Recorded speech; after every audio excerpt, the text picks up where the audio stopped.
ça se trouve que vous rencontrez un homme. Il faut parler à ces hommes un peu. Ouais. Ça se trouve que vous rencontrez. Moi, j'ai beaucoup de peine. Moi, personnellement, en tant que mère célibataire, j'ai beaucoup de peine à aborder la question des finances suivant la personne que j'ai en face de moi. Parce que il faudrait dire que nous n'avons pas le même rapport à l'argent. Mais non. Allez en Afrique, vous verrez que si vous confiez de l'argent à quelqu'un pour aller faire une commission, il ne vous fait pas un compte rendu, il ne vous ramène pas de facture. Il y a des gens qui savent même pas dire merci. Nous n'avons pas le même rapport à l'argent.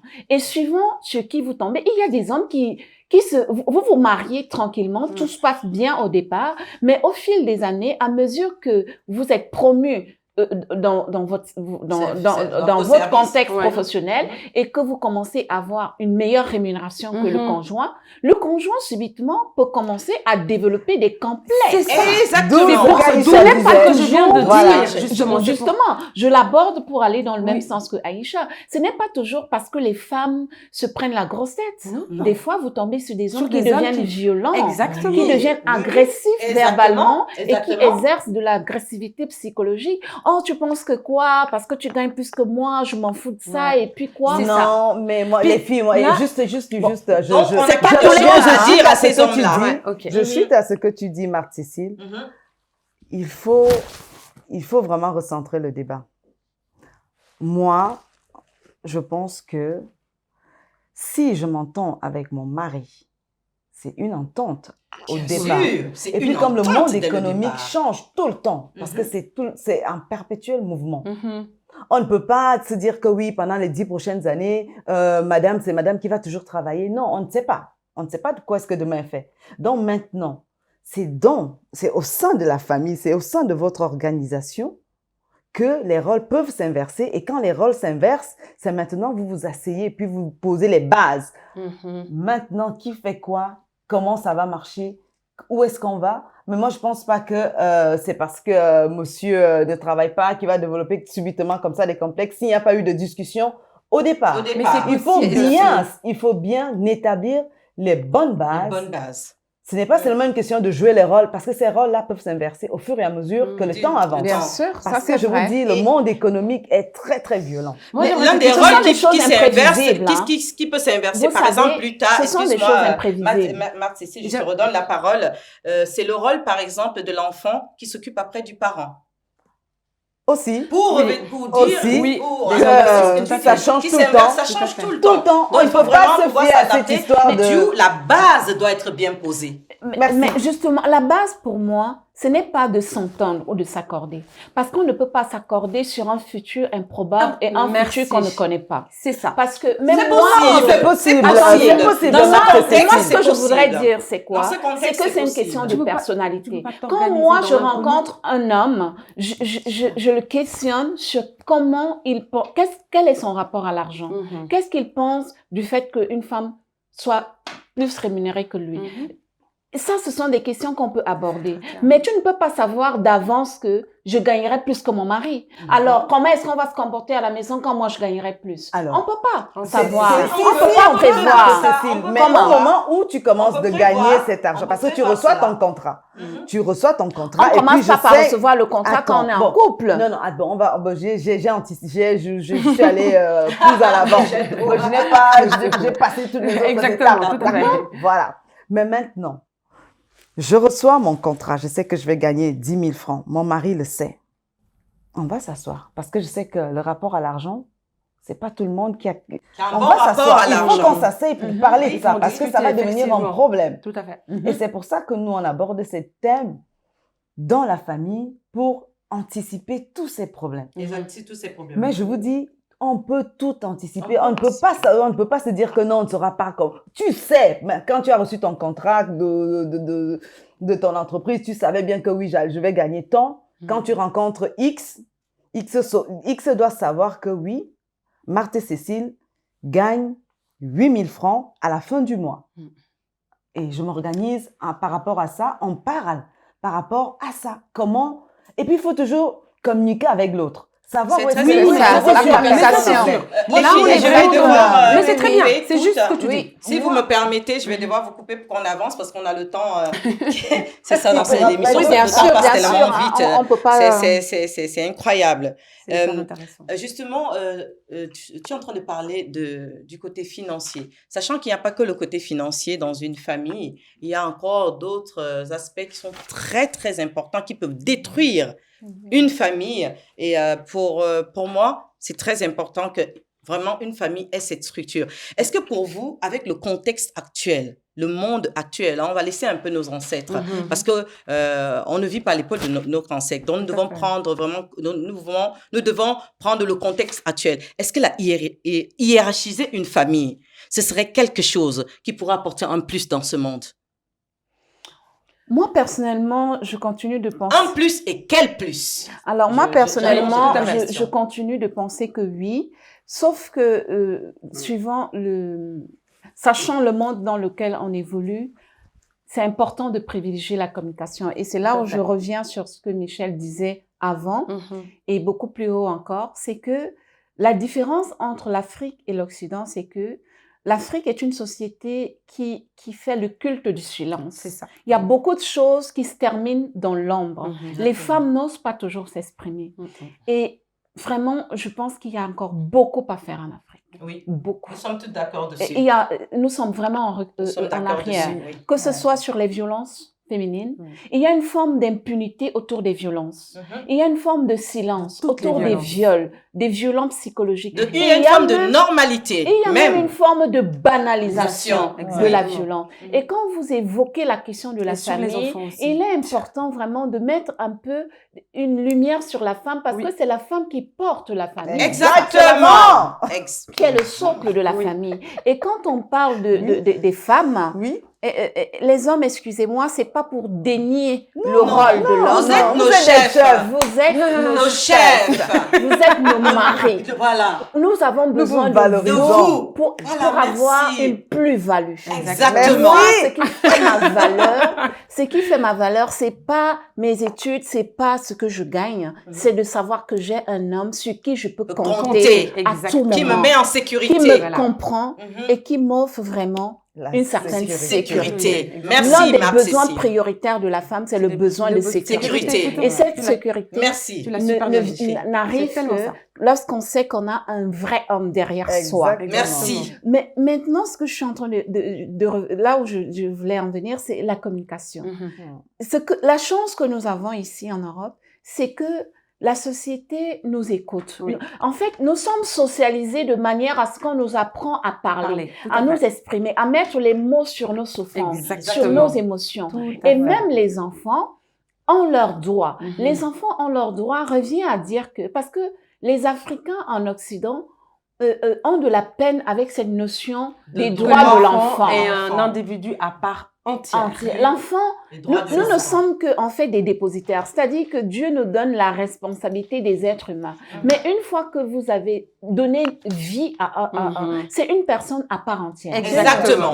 Et il faut accepter que l'enfant puisse se déployer avec ses ressources et se définir comme elle voudrait être. Nous devons sortir de ces clichés où les parents calquent des modèles sur les enfants en disant j'aimerais que l'enfant soit ceci. Et du moment où l'enfant sort de ce cadre, ça devient problématique. Nous devons, les gens qu'on aime, nous devons les accepter tels qu'ils sont. Nous devons comprendre c'est-à-dire aimer quelqu'un, ce n'est pas lui imposer ce que j'attends d'elle, mais c'est accepter la personne dans ses choix et l'accompagner dans ses choix. Et moi, je pense que c'est ça qui fait la grande différence entre l'Occident et l'Afrique. Parce que ici, nous avons la parole. Les enfants ont leur mot à dire. Tout le monde a son mot à dire. Tout le monde a son mot à dire. Là, tu as bien illustré.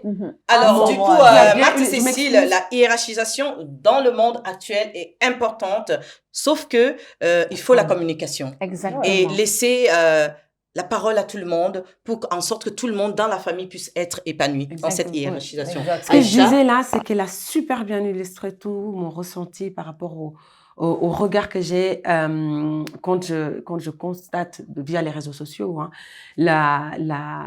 l'évolution de la famille dans le sens où les familles africaines sont beaucoup dans le tabou.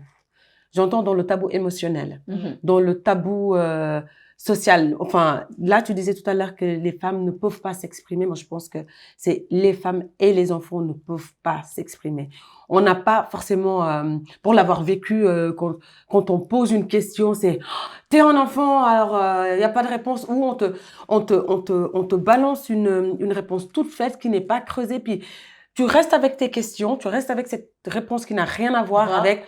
Et du coup, forcément, tu n'évolues pas parce que tu sais pas par où creuser, en fait. Et je pense que c'est bien de juste mettre le doigt sur le fait que ça freine un petit peu, quelque part, que ce soit le développement cognitif, psychomoteur, enfin, ça bloque l'enfant sur son évolution. Et ça, il faut vraiment qu'on lève le voile là-dessus. Exactement. Franchement. Et ça crée même, Aïcha, je m'excuse, beaucoup de frustration. Mais absolument. Absolument. Oui, absolument. Oui. Avoir l'oreille. La dernière fois, on disait que la femme, c'est l'oreille. Mais l'oreille, c'est pour tout le monde, mais surtout pour l'enfant. Avoir quelqu'un, avoir un adulte, avoir un parent qui sont les premiers, mais vraiment nos premiers modèles, références sociales. C'est vraiment la porte sur le monde, quoi. C'est le lien qui fait que l'enfant peut se permettre d'aller explorer quelque chose d'autre. Donc, vraiment, c'est ça, je trouve que dans les choses à changer, ça fait partie, vraiment. Il y a des choses qu'on peut garder et que je trouve que des choses qui se perdent. Vraiment, encore, je reviens encore sur cette représentation du droit d'aînesse. Ça, pour moi, ça fait partie des belles choses qu'on doit garder, mais ça se change, ça se perd.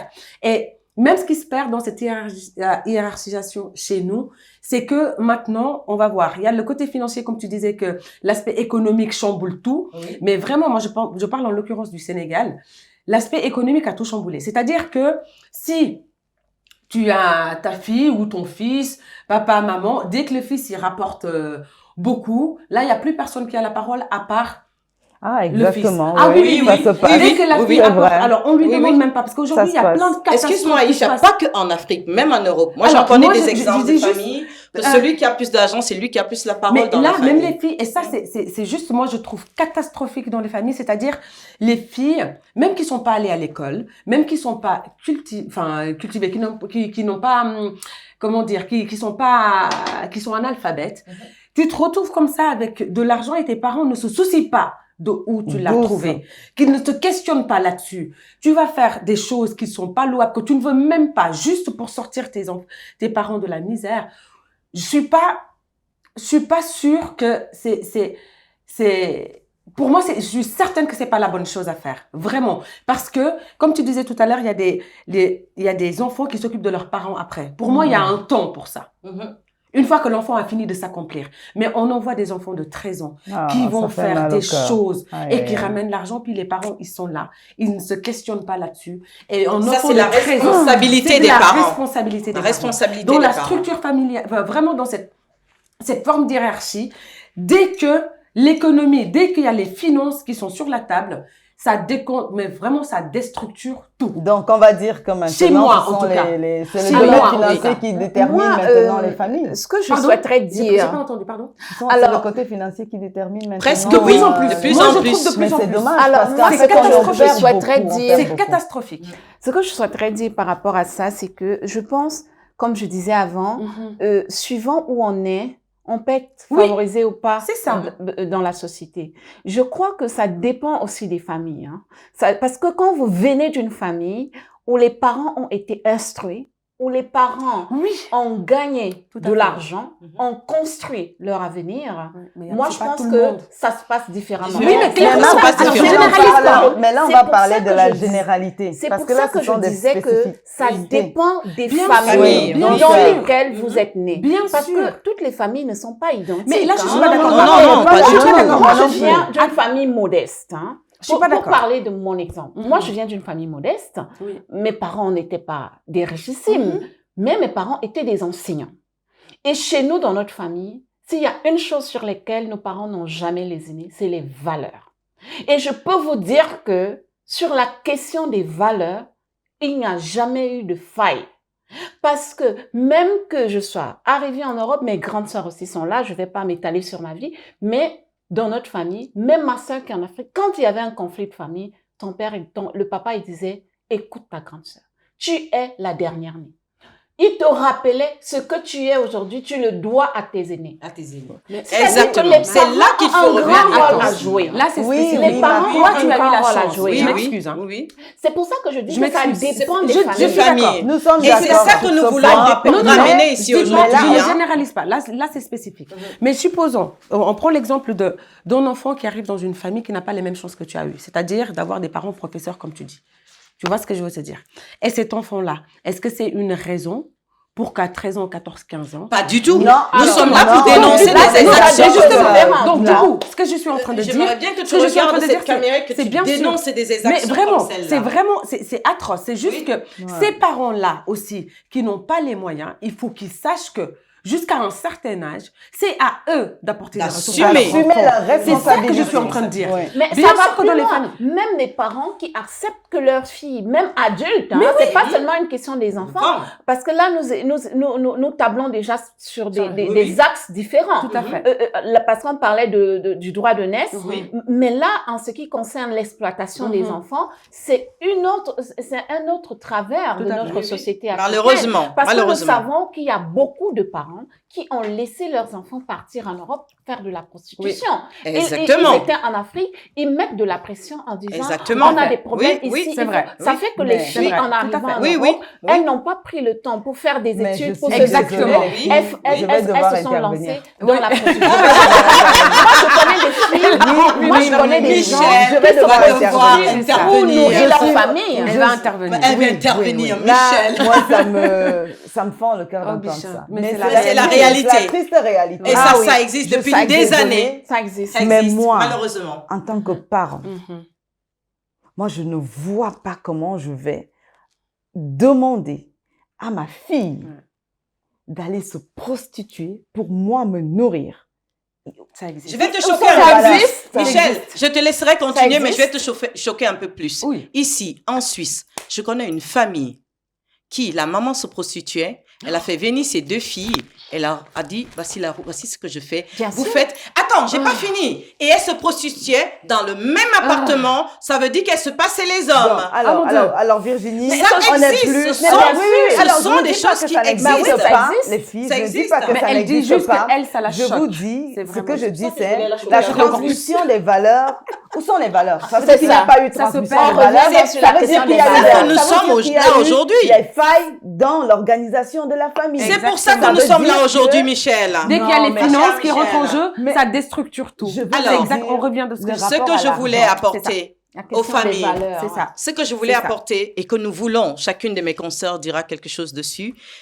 Si nous sommes là aujourd'hui, c'est pour dire aux familles, avant l'argent, avant le matériel, avant le pouvoir, avant la notoriété, il y a l'humain derrière. Exactement. Il y a le sang. Il y a l'humain derrière. Si on considère l'humain, il n'y aura pas des exactions comme celles qu'on vient de citer.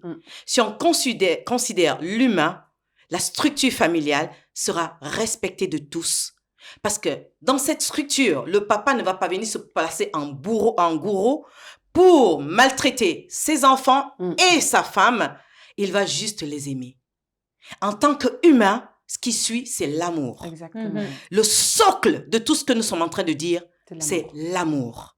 Quand on aime ses enfants, on va leur permettre de s'épanouir, de pouvoir s'épanouir dans leurs compétences, psychologiquement, mentalement. Quand on aime sa femme, on la permettra de s'épanouir.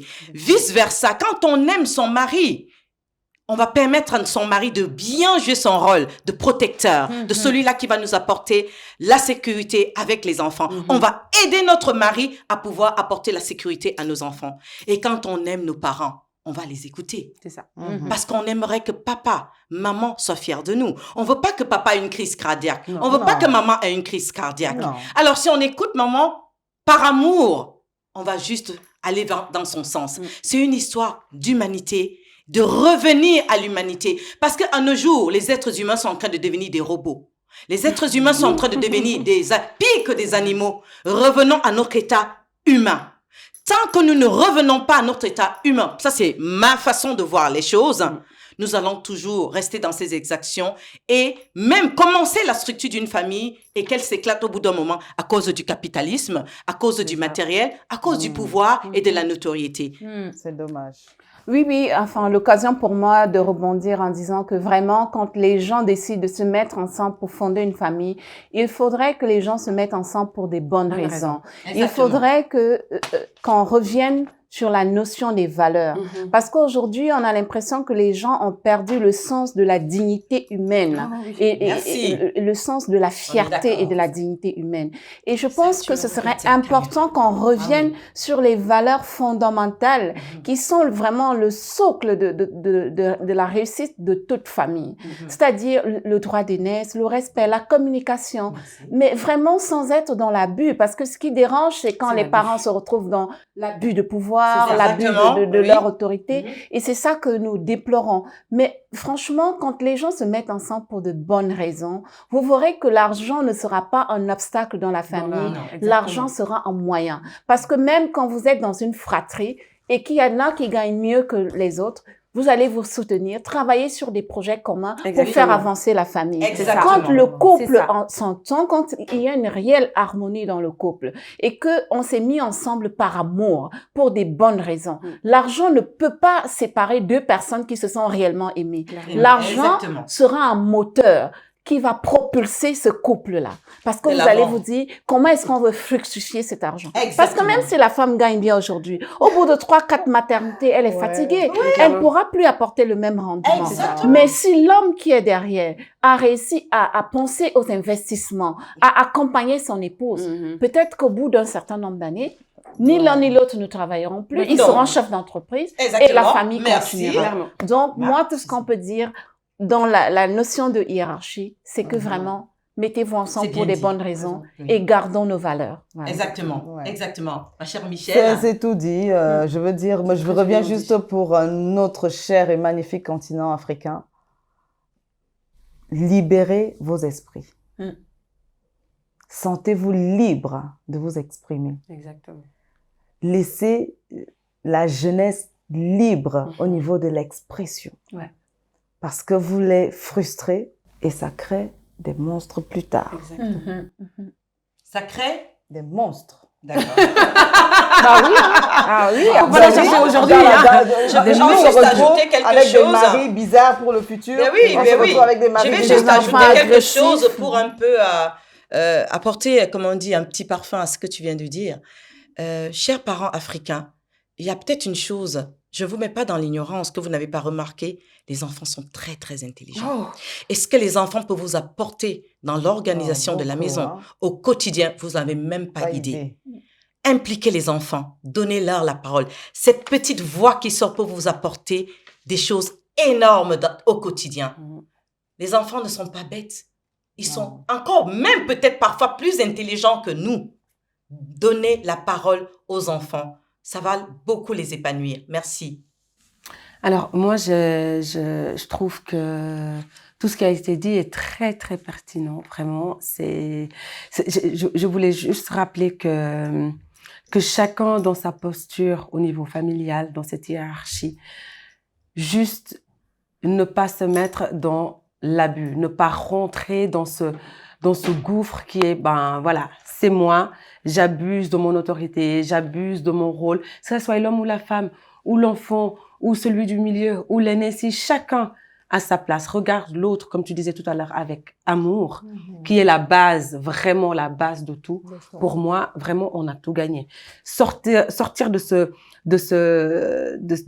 pensée de il faut rapporter, je parle encore de l'aspect financier qui ébranle tout.